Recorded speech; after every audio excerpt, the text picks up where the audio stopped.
Hi! బాగున్నారా? నేను బాగున్నాను. మీ అందరూ బాగుండాలని కోరుకుంటున్నాను.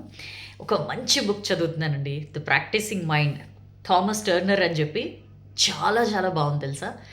చాలా విషయాలున్నాయి ఇందులో. బట్ అన్ని విషయాలు ఇప్పుడు చెప్పలేను కాబట్టి ఒక మంచి విషయం ఇవాళ మీకు చెప్దామని వచ్చాను. మనం జనరల్‌గా లైఫ్‌లో we never enjoy the process. మనం ఎంతసేపు ప్రొడక్ట్ మీద దృష్టి పెడతామట. ఇట్స్ నాట్ కరెక్ట్ అని చెప్పి ఇందులో ఒక ఎగ్జాంపుల్‌తో చెప్పారు.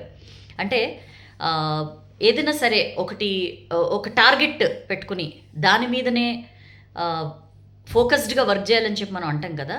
ఎంతసేపు మనం ఆ ప్రొడక్ట్ గురించే నేనిదంతా చేస్తున్నాను, నేను దీన్ని ఎంజాయ్ చేస్తున్నాను అని ఆ ప్రాసెస్‌ని కాకుండా మనం ఎంతసేపు ఆ ప్రొడక్ట్ గురించే ఆలోచిస్తామట.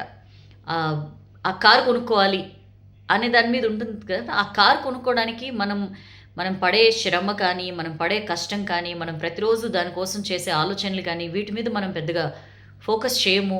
అసలు ఆ ప్రాసెస్‌ని ఎంజాయ్ చేయాలి. ప్రొడక్ట్ మీద కాదు దృష్టి పెట్టడం అని చెప్పి ఇందులో ఉంది. యాక్చువల్లీ జాపనీస్ పియానో తయారీ గురించి ఇందులో మంచి ఎగ్జాంపుల్ చెప్పారు.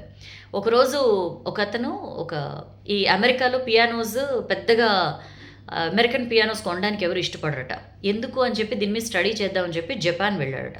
ఒక మ్యానుఫ్యాక్చరింగ్ యూనిట్‌లో చూస్తుంటే ఒక వర్కర్‌ని అడిగారట. ఎన్ని ప్లేట్స్ పియానో అది టెక్నికల్‌గా మనకు తెలీదు. కొన్ని ప్లేట్స్ దాన్ని బాగా స్మూత్‌గా చేసిన తర్వాత దాన్ని ఇన్‌స్టాల్ చేస్తారట. ఇలా రోజుకి మీరు ఎన్ని ప్లేట్స్ చేస్తారు అనంటే ఆహ్, ఎన్ని బాగైతే అన్ని అని చెప్పి అన్నాడట.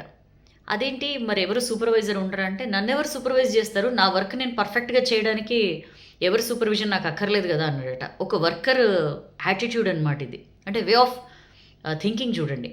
అంటే నా పని నేను పర్ఫెక్ట్‌గా చేయడానికి నా మీద ఎవరో కర్ర పెత్తనం పెట్టి నువ్వు రోజుకి 10 ప్లేట్లు తీయాలి.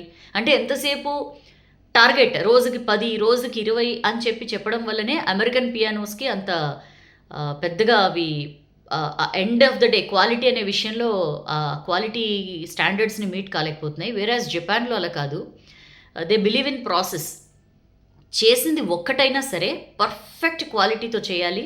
అందుకనే ఇవాళ వాళ్ళు ఎలక్ట్రానిక్స్‌లో గానీ, ఆహ్, ఆటోమొబైల్ సెక్టార్‌లో గానీ ఇట్లాంటి అనేక విషయాల్లో జపాన్ చాలా ముందుగా ఉంది అని చెప్పి ఒక మంచి ఎగ్జాంపుల్ రాశారు. మనం కూడా ఇట్లాంటి ఒక యాటిట్యూడ్‌ని అలవరుచుకోవాలండి. మనం ఎంతసేపు పిల్లలకి టార్గెట్స్ పెట్టే విషయంలో గూడా నీకు బోర్డ్స్‌లో అంత రావాలి, లేకపోతే నీకు మ్యాథ్‌లో ఇంత రావాలి, నీకు సైన్స్‌లో అంత రావాలి, నీకు ఈ ర్యాంక్ రావాలి, ఆ ర్యాంక్ రావాలి కాదు. ప్రాసెస్.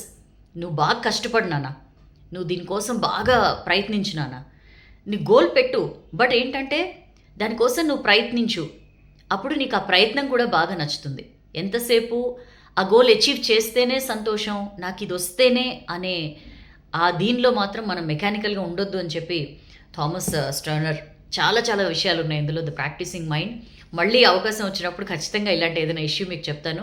నేను చెప్పింది మీకు అర్థమైందా? నేను చెప్పింది మీకు కరెక్ట్‌గానే ఉంది. ఇది ఆలోచింపచేసేదిగా ఉంది అని అనిపిస్తే డెఫినెట్‌లీ షేర్ చేయండి ఈ వీడియో. ఎందుకంటే మనం ఏదో ఒక మూసలో పడి కొట్టుకుపోతున్నాం అనిపిస్తుంది. ఓకేనా? నాకైతే నచ్చింది. మీకు కూడా నచ్చితే లైక్ చేయండి. బాగా నచ్చితే షేర్ చేయండి. అండ్ మీకేమనిపించింది? నేను చెప్పిన విషయంపై మీ థాట్స్ ఏంటో కూడా షేర్ చేసుకోండి కింద. ఓకేనా? నెక్స్ట్ వీడియోలో కలుద్దాం. This is your Soujanya signing off.